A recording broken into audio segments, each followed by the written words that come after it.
رب العالمين والصلاة والسلام على سيد المرسلين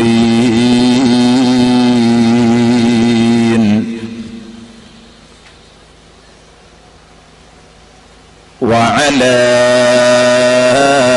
آله وصحبه كلهم أجمعين.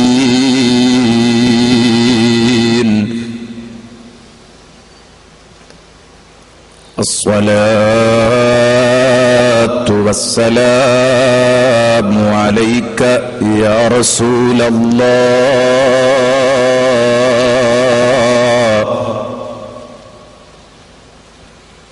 الصلاة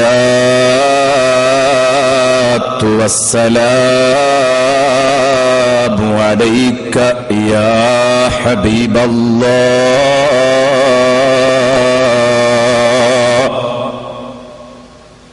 خذ بأيدينا قلت هيلتنا أدركنا يا رسول الله.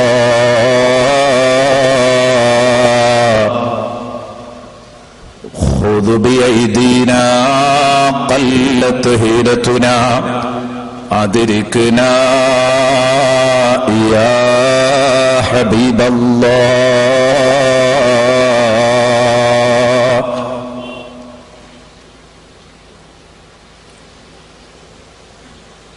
أعوذ بالله من الشيطان الرجيم.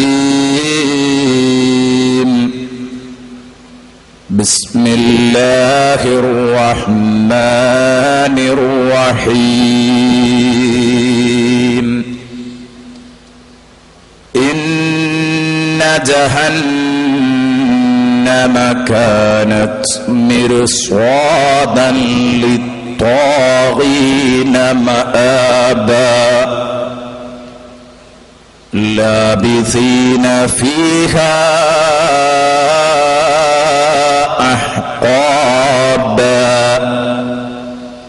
لا يذوقون فيها بردا ولا شرابا إلا حميما وغساقا جزاء وفاقا. إنهم كانوا لا يرجون حسابا وكذبوا بآياتنا كذابا وكل شيء أحصيناه كتابا فذوقوا فلن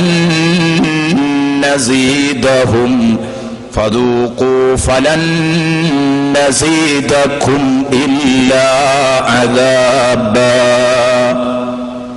صدق الله مولانا العظيم وصدق وبلغ رسوله النبي الكريم ونحن على ذلك من الشاهدين الشاكرين والحمد لله رب العالمين. إن تتلوها خيفة من حر نار لظى أطفأت نار لظى من بردها الشبم. مولاي صل وسلم دائما أبدا على حبيبك خير الخلق كلهم.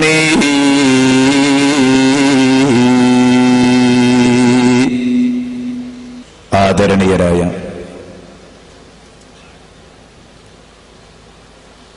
ഈ മഹത്തായ സ്റ്റേജ് ധന്യമാക്കി തന്ന ആലിമീങ്ങൾ, നേതാക്കന്മാർ, സദസ്സിലിരിക്കുന്ന പണ്ഡിതന്മാർ, മുതഅല്ലിമീങ്ങൾ, സഹോദരന്മാർ, പരിസരത്തുനിന്ന് ഈ പ്രസംഗം വീക്ഷിച്ചുകൊണ്ടിരിക്കുന്ന, ശ്രദ്ധിച്ചുകൊണ്ടിരിക്കുന്ന എൻ്റെ പ്രിയപ്പെട്ട സഹോദരിമാർ, അല്ലാഹു അർഹമുർ റഹീമായ റബ്ബ് ഈ വേദിയിൽ ഒരുമിച്ച് കൂടിയതുപോലെ, ഈ വേദിയിൽ ഒത്തുകൂടിയതുപോലെ നാളെ അവന്റെ ജന്നാത്തുൽ ഫിർദൗസിൽ ഒരുമിച്ച് കൂടാൻ റഹ്മാനായ റബ്ബ് ഒരുക്കിവെച്ച സുഖലോക സ്വർഗം ഇന്നലെ നാം ചർച്ച ചെയ്തു. ചെറിയ ഭാഗങ്ങൾ, അത്രയും പ്രൗഢമായ സൗകര്യപൂർണമായ ആ സ്വർഗത്തിൽ ഒത്തുകൂടാൻ നാഥൻ തുണക്കുമാറാവട്ടെ. ഇന്ന് ചർച്ച ചെയ്യാൻ പോകുന്ന ഭയാനകമായ അല്ലാഹു സുബ്ഹാനഹു വ തആല ഭൂമിലോകത്ത് വെച്ച് തന്നെ മനുഷ്യനോട് പ്രതികാരം വീട്ടാൻ കഴിയാഞ്ഞിട്ടല്ല, അതല്ലാഹു നീട്ടിവെച്ച് എല്ലാം കണക്കു തീർത്ത് പലിശ സഹിതം കൊടുക്കാൻ അല്ലാഹു കാത്തിരിക്കുന്ന നരകത്തിലെ പരലോകത്തെ ജയിലറയാണ് നരകം. അതിശക്തമായ പീഡനമുറകളാണ് നരകത്തിലുള്ളത്. അതിൽ നിന്ന് അല്ലാഹു നമ്മെ എല്ലാവരെയും കാത്തുരക്ഷിക്കുമാറാവട്ടെ. നമ്മിൽ നിന്ന് മരിച്ചുപോയ മാതാപിതാക്കളുണ്ട്, ഉസ്താദുമാരുണ്ട്.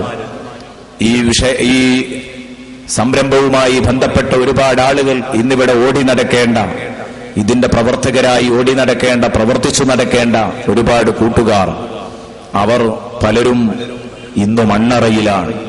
അല്ലാഹു അവർക്കൊക്കെയും മഗ്ഫിറത്ത് പ്രദാനം ചെയ്യുമാറാവട്ടെ. പലരും ഇങ്ങോട്ട് വരാൻ കഴിയാതെ ക്ഷീണിതരാണ്, രോഗികളാണ്. അല്ലാഹു അവർക്ക് പൂർണ്ണ ആഫിയത്ത് നൽകുമാറാവട്ടെ. ദുആ കൊണ്ട് വസിയത്ത് ചെയ്ത് ഏൽപ്പിച്ച ഒരുപാട് ആളുകളുണ്ട്.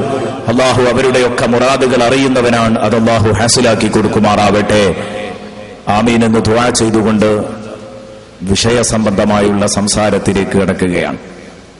കാരണം സദസ്സ് നീട്ടിക്കൊണ്ടു പോകാതെ എത്രയും പെട്ടെന്ന് അവസാനിപ്പിക്കാൻ പറ്റുന്ന രൂപത്തിൽ ഏതാനും ചില വിഷയങ്ങൾ മാത്രം ചർച്ച ചെയ്യാനാണ് ഉദ്ദേശിക്കുന്നത്. അല്ലാഹു സുബ്ഹാനഹു വ തആലയെ അംഗീകരിച്ചു ജീവിക്കണമെന്ന് പടച്ച തമ്പുരാൻ തന്റെ അടിമകളോട് നിർദ്ദേശിക്കുന്നു. ഭൂമിയിൽ അവന് വേണ്ടുന്ന സൗകര്യങ്ങളെല്ലാം ഒരുക്കിക്കൊടുത്തു.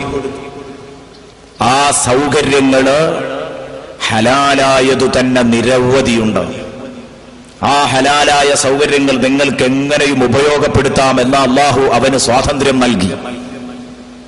പക്ഷേ ആ എണ്ണമറ്റ ഹലാലിന്റെ വലയത്തിൽ നീ ഒതുങ്ങിക്കൊള്ളണം. അതിന്റെ അപ്പുറത്തേക്ക് നീ സഞ്ചരിക്കരുത്. നിയമങ്ങൾ, വിലക്കുകളുടെ ഈ ഹലാലായ കാര്യങ്ങള്, എണ്ണിത്തീർക്കാൻ കഴിയാത്ത നിഅമത്തുകൾ, അനുഗ്രഹങ്ങൾ ഹലാലായി അല്ലാഹു അവന്റെ മുമ്പിൽ സ്വാതന്ത്ര്യം നൽകി വെച്ചപ്പോൾ അവിടെ തന്നെ ഒരു കൂട്ടം വിലക്കുകളും പറഞ്ഞു. പക്ഷെ ആ വിലക്കുകൾ അത് കൃത്യമായിട്ടും പരിമിതമാണ്. ഹറാമും ഹലാലും തമ്മിലുള്ള വ്യത്യാസം അതാണ്. വഇൻ തഅദു നിഅമതല്ലാഹി ലാ തുഹ്സുഹാ. അല്ലാഹു നിങ്ങൾക്ക്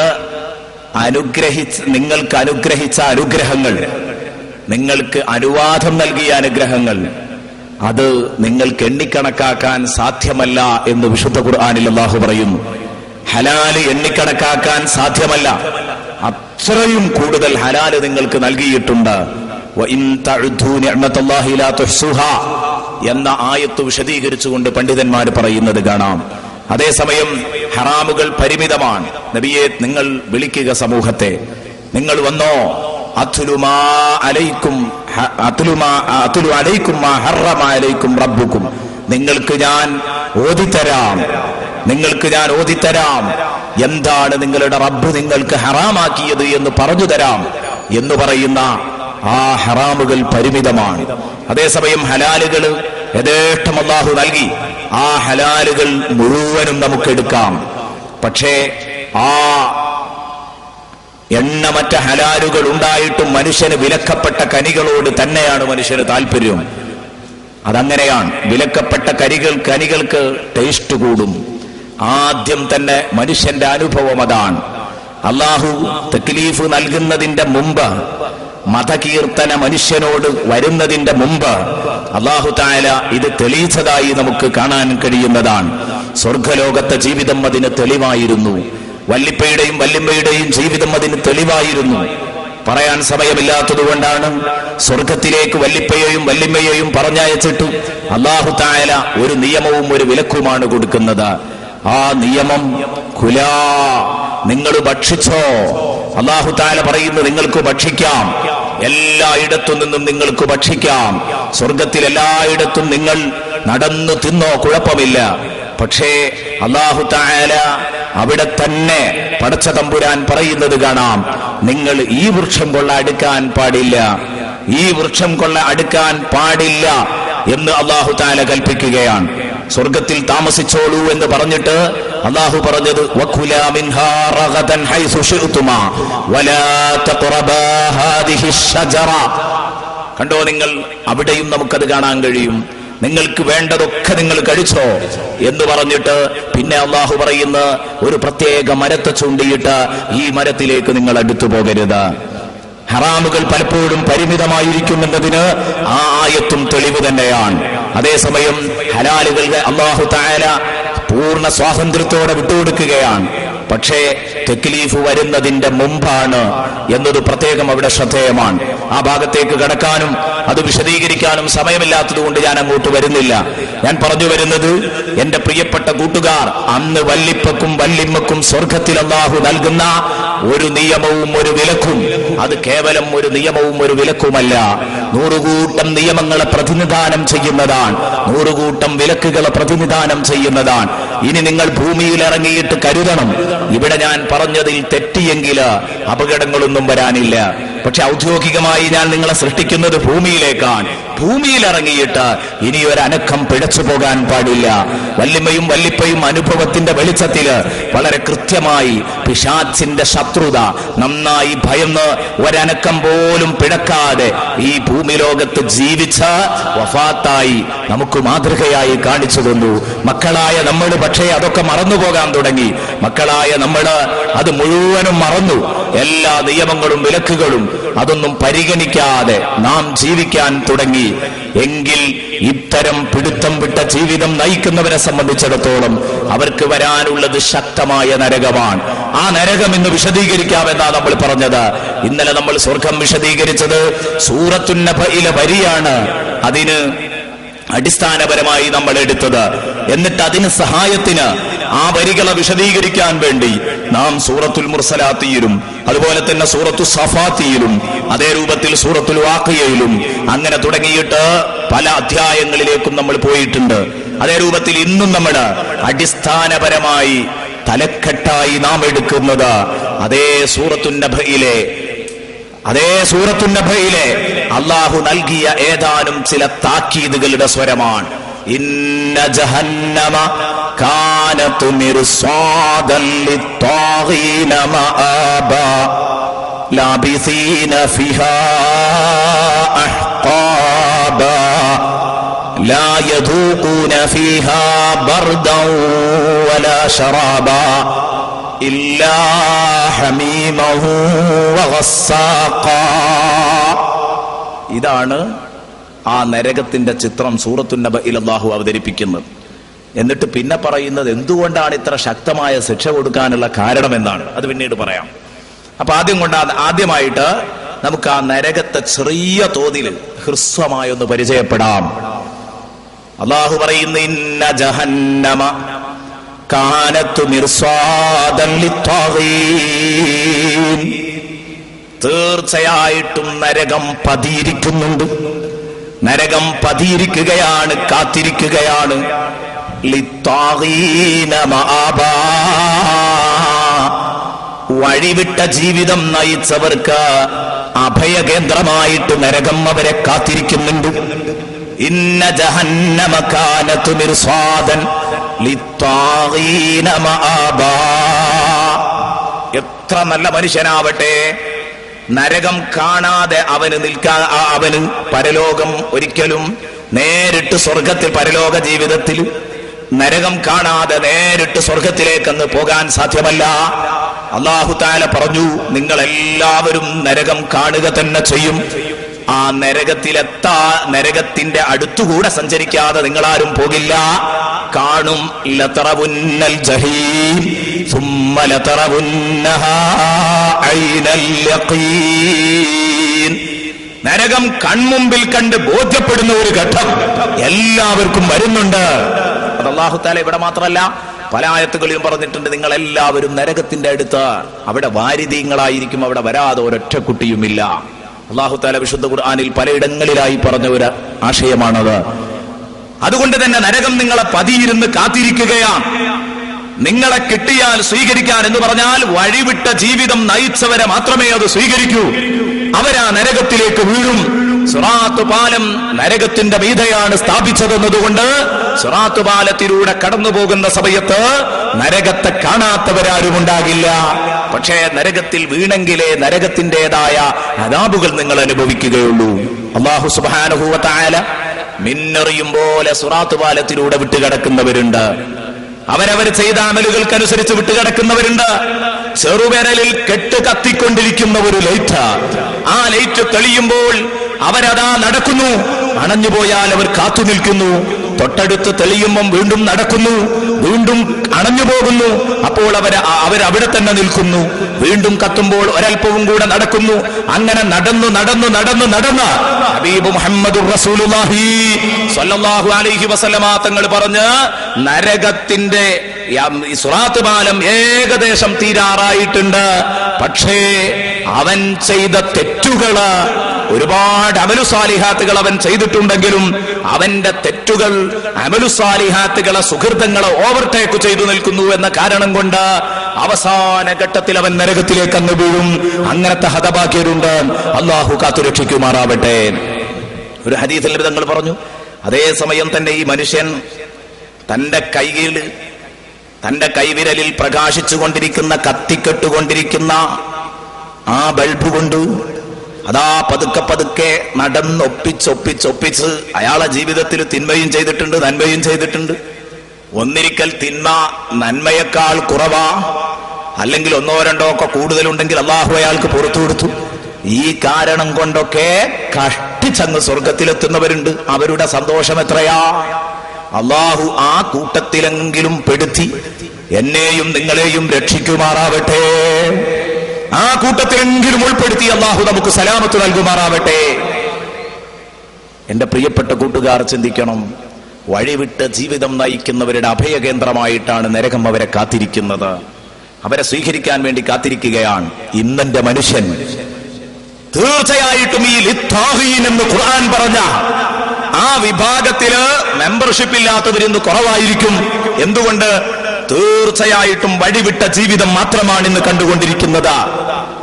വരുമെന്ന് നമുക്കുറപ്പുള്ള പരലോക ജീവിതം, ആ പരലോക ജീവിതത്തിലെ ശാശ്വത വിജയം, ആ ശാശ്വത വിജയം പലപ്പോഴും ക്ഷണികമായ ഈ ദുനിയാവിന്റെ 1-2 നാളത്തെ സുഖാസ്വാദനങ്ങൾക്ക് വേണ്ടി വലിച്ചെറിയുന്നവനേക്കാൾ വലിയ വിഡ്ഢിയാരാ ഉള്ളത്? ഏറ്റവും വലിയ വിഡ്ഢി അവനാണ്.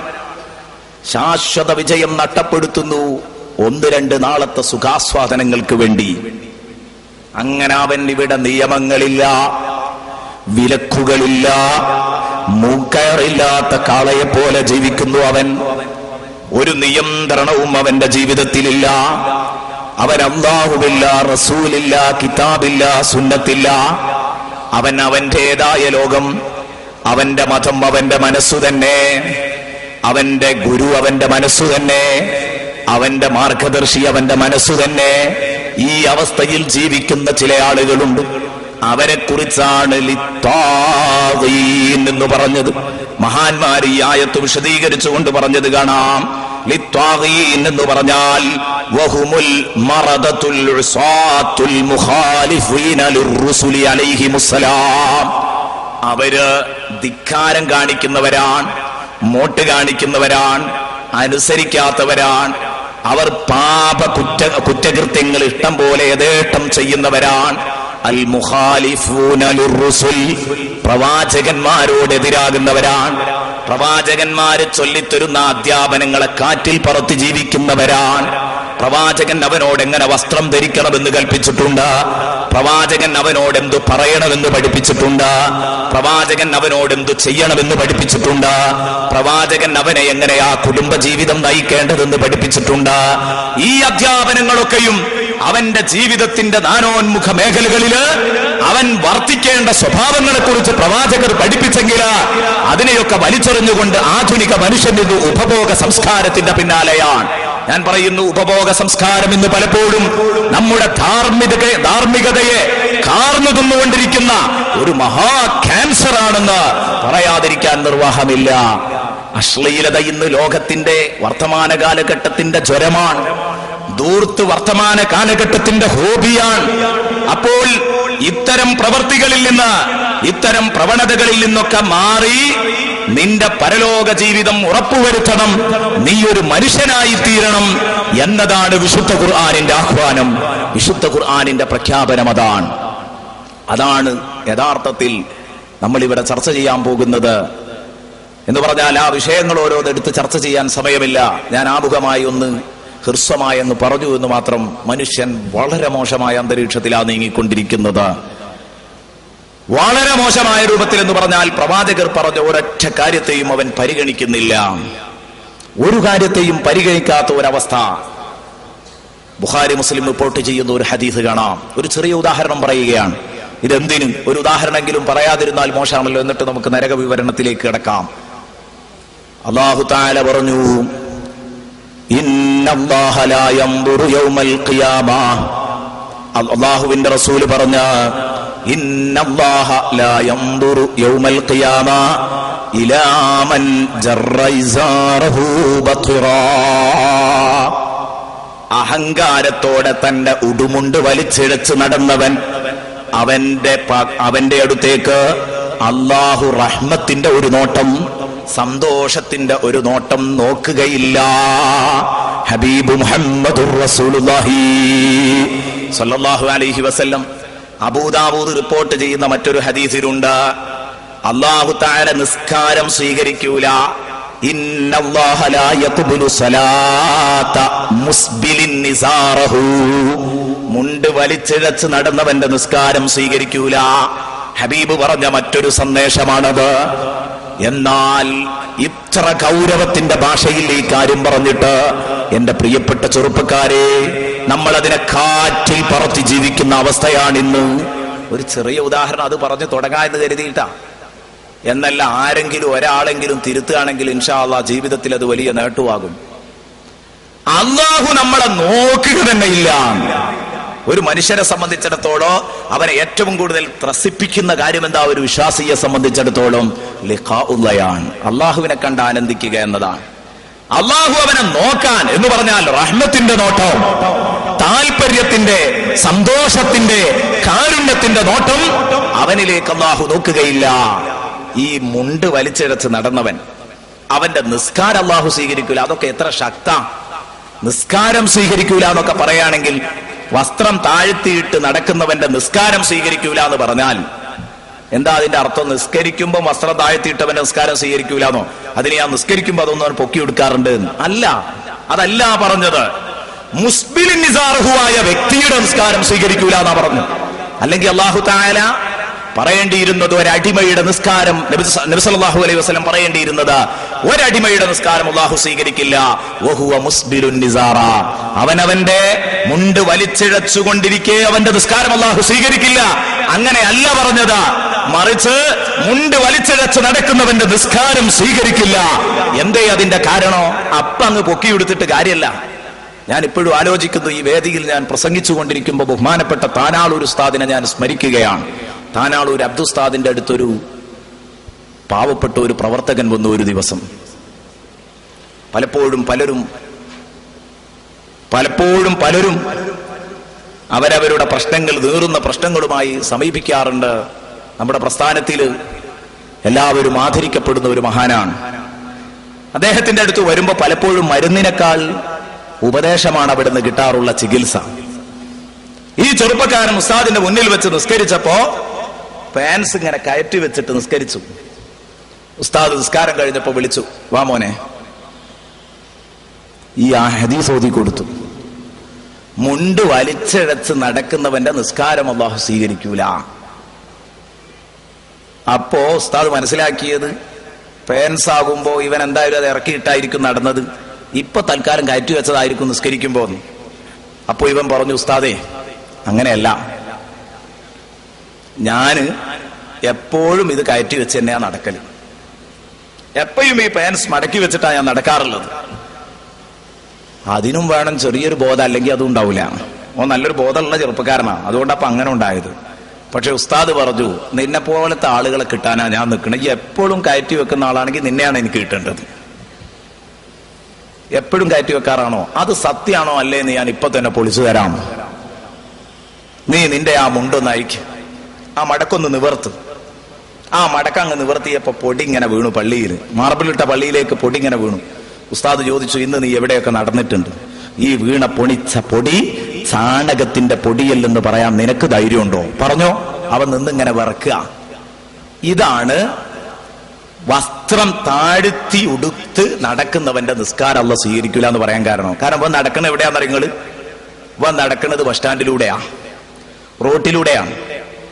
ബസ് സ്റ്റാൻഡിലൊക്കെ എന്ന് പറഞ്ഞാൽ ഒരു 10-12 മണിയൊക്കെ കഴിഞ്ഞിട്ട് രാത്രി നിങ്ങൾ പോയി നോക്കിയാൽ പശുക്കളുടെ ഭരണമായിരിക്കും പല ബസ് സ്റ്റാൻഡിലും.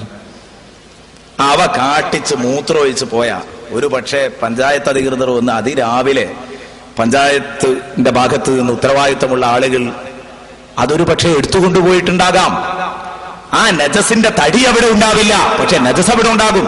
ആ സ്ഥലത്തുകൂടെ ഇങ്ങനെ വലിച്ചഴച്ച് നടന്ന 1 മീറ്റർ, 1/2 മീറ്റർ അല്ലെങ്കിൽ 1/4 മീറ്റർ ഇതാ ഇതും നിലത്തുകൂടെ വലിച്ചഴച്ച് നടന്ന ഇവൻ പള്ളിയിൽ കയറിയിട്ട് ഈ മുതലാളി ഒരല്പം മേലോട്ട് അങ്ങ് പൊക്കിയെടുത്തത് കൊണ്ട് നിസ്കാരം ശരിയാവോ?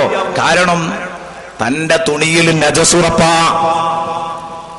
വസ്ത്രം താഴ്ത്തി ഉടുക്കുന്നവന്റെ തുണിയിൽ നജസില്ലെന്ന് ധൈര്യമായി പറയാൻ പറ്റില്ല.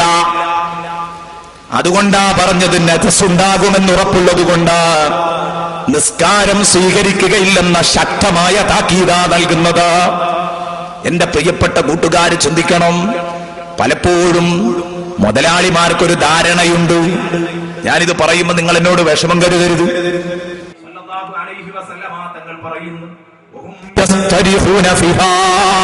അവർ നരകത്തിൽ കിടന്ന് അട്ടഹസിച്ചുകൊണ്ടിരിക്കും. അങ്ങനെ അട്ടഹസിക്കുന്ന സമയത്ത് ജിബ്രീൽ ബഹുമാനപ്പെട്ട മാലിക് അലൈഹിസലാം, നരകത്തെ കാക്കുന്ന മാലിക് അലൈഹിസലാം, മാലിക്കിനോടായി ഇവർ പറയുന്നത്, മാലിക്കേ നിന്റെ റബ്ബിനോടൊന്ന് പറയൂ, ഞങ്ങളുടെ റബ്ബിനോടൊന്ന് പറയൂ, ഒരു തണുത്ത വെള്ളം കിട്ടിയാൽ ഞങ്ങൾക്ക് ചെറിയ ഒരു ആശ്വാസമാണ് മാലിക്കേ. തിരിഞ്ഞു നോക്കുന്നില്ല. ആര്? മാലിക് അലൈഹിസ്സലാം തിരിഞ്ഞു നോക്കുന്നില്ല. അള്ളാഹുവിനോട് സങ്കടം പറയുന്നില്ല. കാരണം ഇവരിവിടെ കിടക്കാനുള്ളവരാ. ഇൻഷാ അല്ലാഹ് ഇനിയും നമ്മൾ പറയാൻ പോകുന്നുണ്ട്, ഫലൻ നസീദകും ഇല്ലാ അദാബാ. ഇവരിവിടെ തന്നെ കിടക്കാനുള്ളവരാ, മോചനമില്ലെന്ന് ഉറപ്പുള്ളത് കൊണ്ട് മാലിക് അലൈഹിസ്സലാം പ്രതികരിക്കുന്നില്ല. നബി തങ്ങൾ പറഞ്ഞു, 40 കൊല്ലത്തോളം വിളിച്ച് കൂവി അട്ടഹസിക്കുന്ന സമയത്ത് അള്ളാഹു ഇടപെടും. അള്ളാഹു മാലിക്കിനോട് ചോദിക്കുമത്രേ, യാ മാലികു മാദാ യത്ലുബൂ. മാലിക് അലൈഹിസ്സലാം, എന്താണ് എന്റെ പാവപ്പെട്ട അടിമകൾ കരഞ്ഞുകൊണ്ട് ചോദിക്കുന്നത്? ഒരുപാട് നേരമായല്ലോ അവർ കരയാൻ തുടങ്ങിയിട്ട്. 40 കൊല്ലം കഴിഞ്ഞിട്ട് ആ പ്രതികരണം. നിങ്ങൾ ചിന്തിക്കണം. ഉമ്മാനെ ഒരിക്കൽ വിളിച്ചു കേട്ടില്ല, വാപ്പാനെ ഒരിക്കൽ വിളിച്ചു കേട്ടില്ല, രണ്ടാമതൊരു തവണയും കൂടെ വിളിച്ചു, മൂന്നാമത്തെ തവണയും കൂടെ കേട്ടില്ലെങ്കിൽ എത്രമാത്രം സങ്കടമായിരിക്കും നമുക്ക്. നാം വാപ്പയുടെയും ഉമ്മയുടെയും ഒക്കെ സാക്ഷാൽ നാമം തന്നെ വിളിക്കില്ലേ? നിങ്ങൾ ചിന്തിക്കണോ? 40 കൊല്ലം കഴിഞ്ഞിട്ടാ അല്ലാഹു മൈൻഡ് ചെയ്യുന്നത്. എന്തേ അവര് ചോദിച്ചത്? ബഹുമാനപ്പെട്ട മാലിക്കിന്റെ പ്രതികരണം, യാ റബ്ബി ഇന്നക അൻത അഅലമു മിന്നീ. പഠിച്ചവനെ, നീ അതെന്നോട് ചോദിക്കേണ്ടതില്ലല്ലോ. ചെയ്തു കൊടുക്കാനാണെങ്കിൽ എന്നോട് ചോദിക്കേണ്ടതില്ല. കാര്യങ്ങളെല്ലാം അറിയുന്നവനാ നീ. ഞാൻ പറഞ്ഞിട്ട് വേണ്ട നിനക്കറിയാൻ, നീ എന്നെക്കാൾ ആ വിഷയം നന്നായി അറിയുന്നവനാൻ. ഫഹും യത്ലുബൂനൽ ഗൈസ്. അവർ ചോദിക്കുന്നത് നല്ല കൂൾ വാട്ടറുള്ള, നല്ല തണുത്ത വെള്ളമുള്ള ഒരു മഴയാണ് ചോദിക്കുന്നത്. പടച്ചവനെ, ഉടനെ തന്നെ നരകത്തിന്റെ മുകളിൽ ഒരു കാർമേഘം കയറും. അള്ളാഹുവിന്റെ ഹബീബ് പറയുകയാണ്, ചുവന്ന് തുടുത്തു നിൽക്കുന്ന ഒരു കാർമേഘം. ഇത് കാണുമ്പോൾ ഇവർ ആഹ്ലാദിക്കുമത്രേ.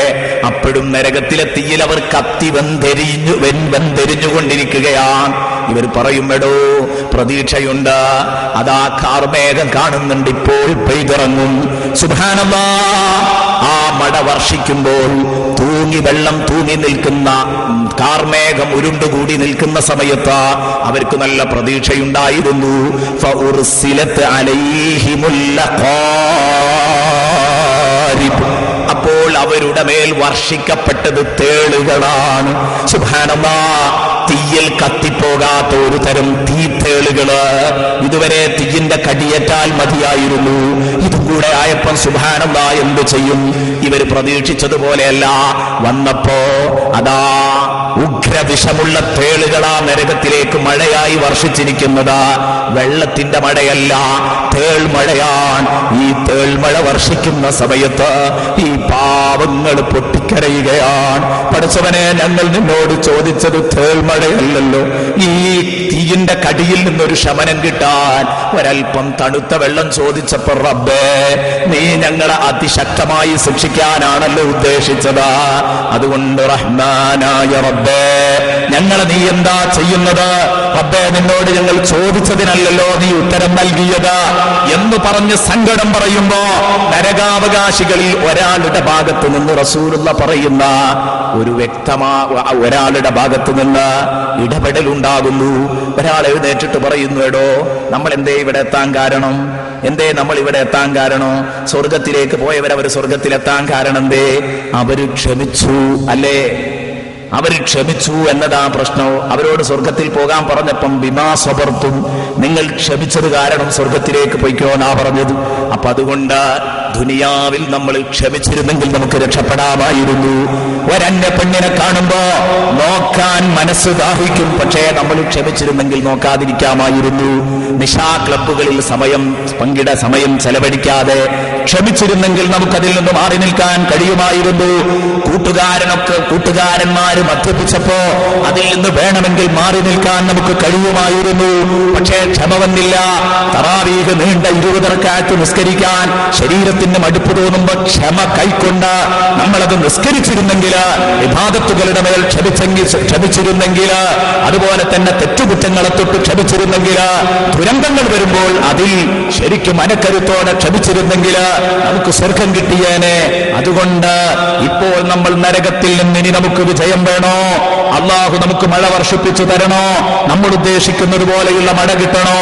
മിണ്ടാതിരിക്കൂ, നാവടക്കി വെക്കൂ. കുറെ നേരം മിണ്ടാതെ എത്ര തന്നെ വേദനിച്ചാലും, എത്ര തന്നെ പീഡനങ്ങൾ അനുഭവപ്പെട്ടാലും, എത്ര തന്നെ മുറകൾ നിങ്ങൾ അനുഭവിച്ചാലും മിണ്ടരുത്, നാവടക്കി പോകരുത്.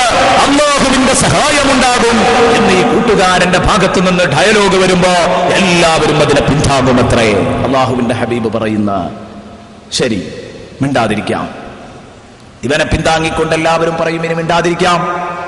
കുറെ നേരം മിണ്ടാതിരിക്കും. സുബ്ഹാനല്ലാഹ്, വേദന കൊണ്ട് എന്തെങ്കിലുമൊക്കെ പറയണമെന്നുണ്ട്. അത് ചെറിയൊരു സമാധാനമാണല്ലോ. വേദനിക്കുന്ന കുട്ടി കരയുന്നത് കുട്ടിക്കൊരു സമാധാന, പിടയുന്നത് ഒരു സമാധാന. അതൊക്കെ സമാധാനങ്ങളിൽപ്പെട്ടതാ, ആശ്വാസങ്ങളിൽപ്പെട്ടതാ. അതിനും കൂടെ സ്വാതന്ത്ര്യമില്ലെങ്കിൽ എന്തായിരിക്കും അവസ്ഥ? വേദനിക്കുന്ന മനസ്സ് കുറെ അങ്ങ് കണ്ണീരൊഴുക്കി കളഞ്ഞാൽ തന്നെ വേദന കുറെ ക്ഷമിക്കും. അതിനും അംഗീകാരമില്ലെങ്കിൽ അപ്പം മിണ്ടാതെ അതാ അടക്കി പിടിച്ച് അവരവരുടെ ദുഃഖങ്ങൾ നിയന്ത്രിച്ച് കഴിഞ്ഞുകൂടുമ്പോ എന്നിട്ടുണ്ടോ നാഥന്റെ ഭാഗത്ത് നിന്ന് വല്ല തിരിഞ്ഞു നോട്ടവും? കാരണം ഇവിടെ വന്നിട്ട് ക്ഷമിച്ചാ പോരാ, അത് ദുനിയാവിന്ന് ക്ഷമിക്കേണ്ടിയിരുന്നു, ദുനിയാവിൽ നിന്ന് ക്ഷമിക്കേണ്ടിയിരുന്നു. അപ്പോഴാണ് ശക്തമായി കുറെ നേരം കടിച്ചമർത്തി സഹിച്ചപ്പോൾ ഒരു പ്രതീക്ഷയുമില്ല, തൽക്കാലം നാഥന്റെ ഭാഗത്തു നിന്നൊരു സഹകരണവും വരില്ല എന്ന് കണ്ടപ്പോൾ ഒരാൾ നിയന്ത്രണം കിട്ടാതെ അങ്ങ് വിങ്ങിപ്പൊട്ടിപ്പോയി. അയാൾ പറഞ്ഞ കരഞ്ഞോ, എന്തെങ്കിലും വിളിച്ചു പറയാനുണ്ടെങ്കിൽ അത് വിളിച്ചു പറഞ്ഞോ, അതെങ്കിലും ഒരാശ്വാസമാണ്.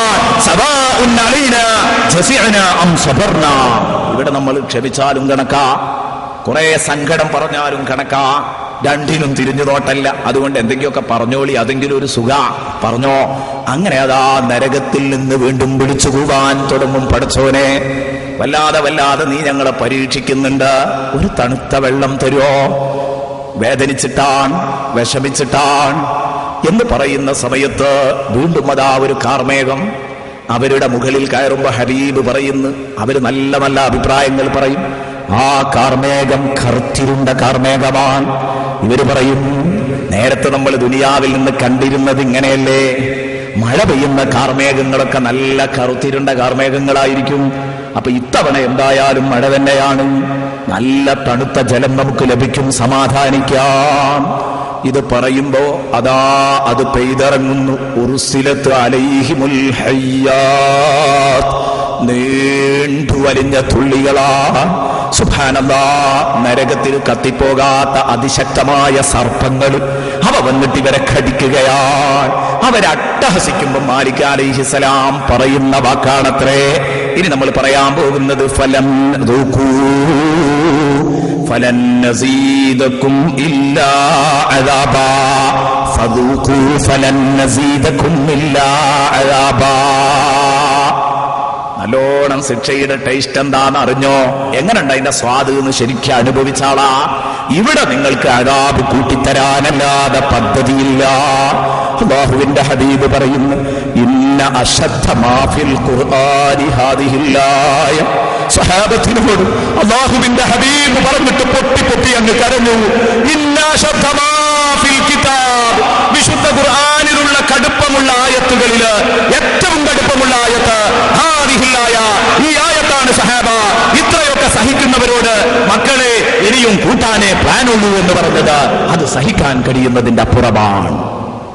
ഹബീബ് മുഹമ്മദ് മുസ്തഫ സല്ലല്ലാഹു അലൈഹി വസല്ലമ തങ്ങൾ പറയുകയാണ്, നോക്കൂ നിങ്ങൾ, ഇതാ പറഞ്ഞത് ലാബിസീന ഫിഹാ അഹ്ഖാബാ, കാലാകാലം നിങ്ങൾ ആ നരകത്തിൽ കഴിഞ്ഞുകൂടേണ്ടി വരും. ലാ യദൂഖൂന ഫിഹാ ബർദൻ വലാ ശറാബാ, ലാ യദൂഖൂന ഫിഹാ ബർദൻ വലാ ശറാബാ. ഇല്ല, ആ നരകത്തിൽ നിങ്ങൾക്ക് ആസ്വദിക്കാൻ പറ്റില്ല ബർദൻ, ഒരു തണുപ്പ് ആസ്വദിക്കാൻ പറ്റുമോ? ഇല്ല. വലാ ശറാബാ, ഒരു പാനീയം ആസ്വദിക്കാൻ കഴിയുമോ? ഇല്ല. തണുപ്പിന്റെ മറ്റു മാർഗങ്ങൾ ആസ്വദിക്കാൻ കഴിയില്ല. ഒരു പാനീയം ലഭിക്കുമോ? ഇല്ല. കുടിക്കാൻ ഒരു തുള്ളി വെള്ളം ഇല്ല. ഇല്ലാ ഹമീമൻ വഗസ്സാഖാ, ചുടുവെള്ളവും ചീഞ്ചലവുമല്ലാതെ നിങ്ങൾക്കൊന്നും നരകത്തിൽ നിന്ന് ലഭ്യമല്ല. ഇല്ലാ ഹമീമൻ വഗസ്സാഖാ, ആ ചുടുവെള്ളം തന്നെയാണ് ചീഞ്ചലം. മഹാന്മാർ പറഞ്ഞു അത് രണ്ടും ഒന്ന് തന്നെയാണ്, ഹമീം ഗസ്സാഖ്. കാരണം മറ്റുള്ള സ്ഥലത്ത് അത് പറഞ്ഞിട്ടുണ്ട്. ഇൻഷാ അല്ലാഹ് നേരത്തെ നമ്മുടെ ഹാഫിള് ഗാലിബ് ഇവിടെ ഓതി സൂറത്തുൽ വാഖയിലെ ആയത്തുകൾ. കോഴിക്കോട് കോംപ്ലക്സിൽ വന്നവരിത് കേട്ടിട്ടുണ്ടാകും. നേരത്തെ നിങ്ങൾ കോംപ്ലക്സിൽ നിന്ന് കേട്ടിട്ടുണ്ടാകും. അസ്ഹാബുശ് ശിമാലി മാ അസ്ഹാബുശ് ശിമാൽ, അവിടെ വെച്ചും ഹാഫിള് അത് ഭംഗിയായി ഓതി തന്നിരുന്നു. നോക്കൂ നിങ്ങൾ, അത് യഥാർത്ഥത്തില് ആസ്വദിക്കേണ്ട വചനങ്ങൾ മാത്രമല്ല. ഖുർആൻ ഏതും ആസ്വദിക്കാം. പക്ഷേ അതിന്റെയൊക്കെ അർത്ഥമറിഞ്ഞാൽ ഓതി ആസ്വദിക്കുന്നതിലധികം പൊട്ടി പൊട്ടിക്കരയും എന്നൊരു ബഹുമാനപ്പെട്ട മർഹൂം ഓക്കെ ഉസ്താദ്, അല്ലാഹു അവരുടെ ബർക്കത്ത് കൊണ്ട് നമ്മളെ രക്ഷിക്കട്ടെ, എല്ലാ ദിവസവും 3 മണിക്ക് അലാറം വെച്ച് എഴുന്നേൽക്കുമായിരുന്നു. 3 മണിക്ക് എഴുന്നേറ്റ് ബാങ്ക് കൊടുക്കുന്നത് വരെ ഖുർആൻ ഓതുമായിരുന്നു. എന്നിട്ട് പൊട്ടി പൊട്ടിക്കരഞ്ഞ് അതാ തന്റെ താടിയിലൂടെ, ഞാൻ പറയുന്നത് എന്നോ കാലത്ത് കഴിഞ്ഞുപോയ ഒരു സഹാബത്തിന്റെ കഥയല്ല, ബഹുമാനപ്പെട്ട ശൈഖുനയുടെ അടക്കം ഉസ്താദ്, ശൈഖുന എ പി ഉസ്താദിന്റെ അടക്കം ഉസ്താദ്, ബഹുമാനപ്പെട്ട ഒതുക്കുങ്ങൽ ഓക്കെ ഉസ്താദ്, ഉസ്താദുൽ അസാതീർ, എന്റെ പ്രിയപ്പെട്ട കൂട്ടുകാരെ, അവരൊക്കെ പോയ വഴിക്ക് പോകേണ്ടവരല്ല നമ്മൾ. അവരൊക്കെ പോയ വഴിക്ക് തന്നെയല്ലേ നമുക്കും സഞ്ചരിക്കാനുള്ളത്. നോക്ക് നിങ്ങൾ, എന്നെങ്കിലും ഒരു ദിവസം വിശുദ്ധ ഖുർആനിലെ ആയത്തുകൾ പാരായണം ചെയ്ത് നിങ്ങൾ കരഞ്ഞ ഒരനുഭവം നിങ്ങളുടെ ജീവിതത്തിലുണ്ടോ? ലാ യദൂഖൂന ഫിഹാ ബർദൻ വലാ ശറാബാ. ശരിക്കും ഇതൊക്കെ തലയിൽ കയറിയാൽ അവൻ കരയും, ഉറപ്പാ, യാതൊരു സംശയവും വേണ്ട. അവൻ കരയും, കരയുക തന്നെ ചെയ്യും. തീരെ സംശയിക്കേണ്ടതില്ല ആ കാര്യത്തില്. തണുപ്പിന് സാധ്യതയില്ല ഏതാനും ചില കാര്യങ്ങൾ നിങ്ങൾക്ക് അഭിപ്രായപ്പെടാം. തണുപ്പിന് സാധ്യതയുള്ള മേഖല ഏതാ? തണുപ്പ് ആസ്വദിക്കൂല എന്ന് പറഞ്ഞു. എന്തുകൊണ്ടാ അപ്പൊ തണുപ്പ് കിട്ടുക? തണുപ്പ് കിട്ടുക 3-4 ഫീൽഡിലാ, 3-4 മേഖലയിലാ, 3-4 വസ്തുക്കളിൽ മാത്രമേ നമുക്ക് തണുപ്പ് ആസ്വദിക്കാൻ കഴിയൂ. ചൂടെടുക്കുന്ന ഒരാൾ, അത്യുഷ്ണത്തിൽ കഴിയുന്ന ഒരാൾ, അയാൾ ആഗ്രഹിക്കുന്നത് 3 കാര്യങ്ങളാണ്. ഒന്ന്, നല്ല തണുപ്പുള്ള നല്ല കാറ്റ് കൊള്ളാനവന് സുഖമാ. കണ്ടില്ലേ, നല്ല ഉഷ്ണകാലത്ത് നാം ദീർഘയാത്രയൊക്കെ കഴിഞ്ഞിങ്ങ് വന്ന് റൂമിൽ വന്ന് മലർന്നങ്ങ് കിടന്ന് ഫാനിട്ട് കിടന്നാൽ എന്തൊരു സുഖമാ. AC ചാലുവാക്കിയാൽ എന്തൊരു സുഖമാ. തണുത്ത കാറ്റുണ്ടോ? തണുത്ത സാഹചര്യമുണ്ടോ? തണുത്ത കാറ്റ് മനുഷ്യന് വല്ലാത്ത സമാധാനമാണ്. ഇനി നിങ്ങൾ ചൂടെടുക്കുന്ന സമയത്ത് ആഗ്രഹിക്കുക ഒരു ഗ്ലാസ് തണുത്ത വെള്ളം. കൂൾ വാട്ടറുകൾ സജീവമാകുന്നത് വേനൽക്കാലത്താണ്. ആ കൂൾ വാട്ടറുകൾ മുഴുവനും, കൂൾബാറുകൾ മുഴുവനും, അവിടെ ഒരുക്കിയ മുഴുവൻ ജ്യൂസുകളും കുടിച്ചു തീർക്കുന്നത് ഞാനും നിങ്ങളുമാ. കാരണം വേനൽക്കാലത്ത് നമുക്ക് ഏറ്റവും ഇഷ്ടമുള്ളതാണ് തണുത്ത വെള്ളം. അത് കഴിഞ്ഞാൽ പിന്നെ നിങ്ങൾക്ക് സാധ്യതയുള്ളത് ഒന്നേ ഒന്ന് മാത്രമാണ്: കാറ്റ്, വെള്ളം, തണല്. നല്ല തണുത്ത കാറ്റ്, തണുത്ത വെള്ളം, തണുത്ത തണൽ, തണുപ്പ് കിട്ടുന്ന തണല്. അതാണ് ഒരു വഴിയിലൂടെ ഇങ്ങനെ യാത്ര പോകുന്ന സമയത്ത് വെയിലും കൊണ്ടിങ്ങനെ ദീർഘയാത്ര ചെയ്യാൻ ആ വഴിയോരത്ത് എവിടെയെങ്കിലും ഒരു തണൽ വൃക്ഷമുണ്ടെങ്കിൽ ആ തണൽ വൃക്ഷത്തിന്റെ ചുവട്ടിലെത്തുമ്പോൾ നമ്മൾ അറിയാതെ അങ്ങ് നിന്നുപോകും. സഡൻ ബ്രേക്ക് ചെയ്യും, നടക്കാൻ മറന്നു. എന്തേ കാരണോ? അതിന്റെ ഒരു സുഖം. വെയിലിങ്ങനെ കൊള്ളുന്നതിന്റെ ഇടയിൽ ഒരു തണുപ്പ് കിട്ടിയപ്പോ, ഒരു നിഴല് കിട്ടിയപ്പോ, വീട്ടിന്റെ ഉള്ളിൽ റൂമിൽ പോയി കൂടാനുള്ളൊരു സുഖം, ഇതൊക്കെ അല്ലേ. എന്നാൽ ഈ 3 സാഹചര്യവും സ്വർഗത്തിലുണ്ട്. ആ സാഹചര്യം തണുപ്പുള്ളതാണോ? അതാ നമ്മൾ പഠിക്കേണ്ടത്. അതാണ് നേരത്തെ നിങ്ങൾ ഓർക്കേട്ടില്ലേ,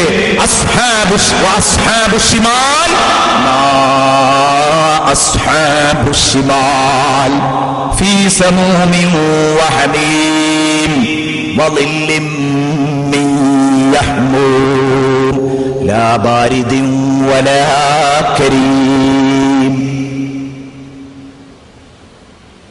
എമ്പാടും ആ ആയത്ത് തന്നെ മതി. നമ്മളിപ്പൊന്ന് പ്രസംഗിക്കുകയാണെങ്കിൽ ആ ഒരൊറ്റ ആയത്ത് മതി. നമ്മളെ തിരുത്താനും നമ്മുടെ ജീവിതം നിയന്ത്രിക്കാനും ഒക്കെ അതെന്നെ മതി. തലക്ക് പിടിച്ചു കിട്ടിയാൽ കൂടുതലൊന്നും വേണ്ട, ഏതെങ്കിലും ഒന്ന് തലക്ക് പിടിച്ചാൽ മതി. എന്നാൽ നമ്മൾ നന്നാവും, യാതൊരു സംശയവും ആരും കരുതണ്ട.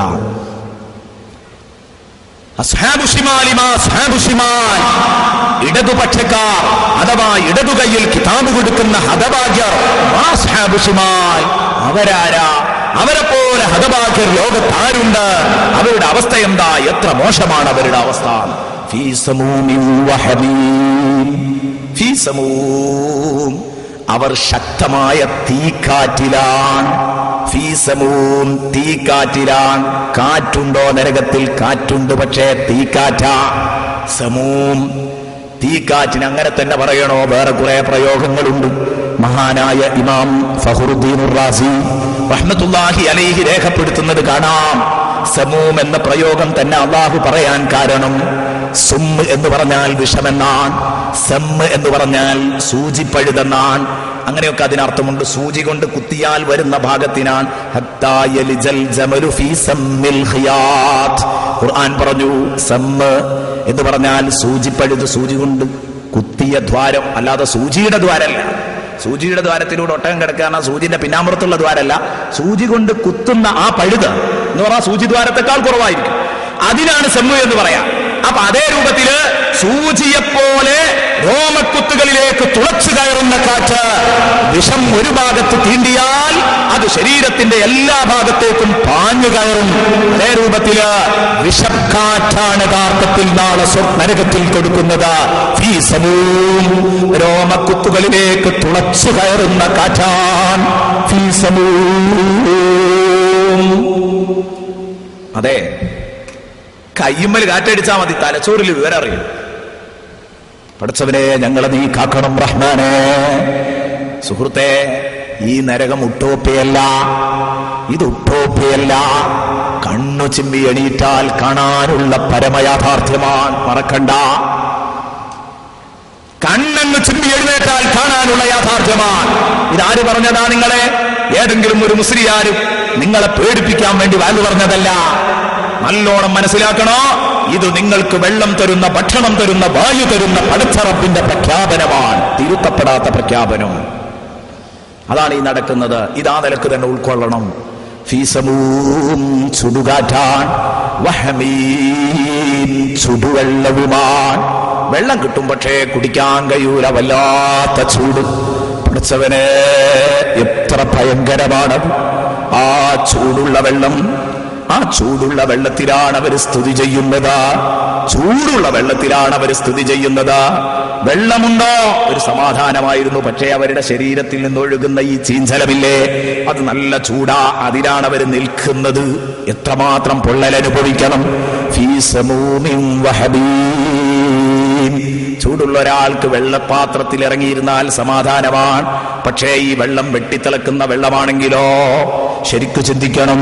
ഫീ സമൂമിൻ വഹബീം വളില്ലിൻ മിൻ യഹ്മൂം. തണലുണ്ടോ? തണലുമുണ്ട് കൂട്ടുകാരാ. മാറുമറക്കാതെ നടക്കുന്ന എന്റെ പ്രിയപ്പെട്ട പെണ്ണെ, എന്റെ പ്രിയപ്പെട്ട പെങ്ങളെ, ശരിക്കു ശ്രദ്ധിച്ചോ. നിനക്ക് നരകത്തിൽ തണലുണ്ടോ? തണലുണ്ട്. ഏതാ ആ തണല്? വളില്ലിൻ മിൻ യഹ്മൂം. പുകച്ചുരുൾ ഉയരുമ്പോഴുള്ള തണല് മാത്രം. പുകച്ചുരുളുകൾ ഇങ്ങനെ ഇതളുകളായി, ശക്തമായ പുക 3 ഇതളുകളായിട്ടാ പോകുക. 3 ഇതളുകളായിട്ടാണ് എപ്പോഴും പുക. ശക്തമായ പുകയാണെങ്കിൽ അത് മേലോട്ട് ഉയരുക. 3 ഭാഗം ഉണ്ടാകും അതിന്. അതുകൊണ്ടാ ഖുർആൻ പറഞ്ഞത് ഇൻതലിഖൂ ഇലാ മാ കുൻതും ബിഹി തുകദ്ദിബൂൻ. ഇലാ ഇൻതലിഖൂ ഇലാ ളില്ലിൻ ദി സലാത്തി ശുഅബ് ലാ ദലീലിൻ വലാ യുഗ്നി മിനൽ ലഹബ്. ശക്തമായ പ്രയോഗമാണ് ഖുർആൻ ഈ പറയുന്നതൊക്കെ. ആർക്കെങ്കിലും അത് ഉൾക്കൊണ്ടേണ്ട രൂപത്തിൽ നമ്മുടെ തലയിൽ ഇത് കയറിയോ?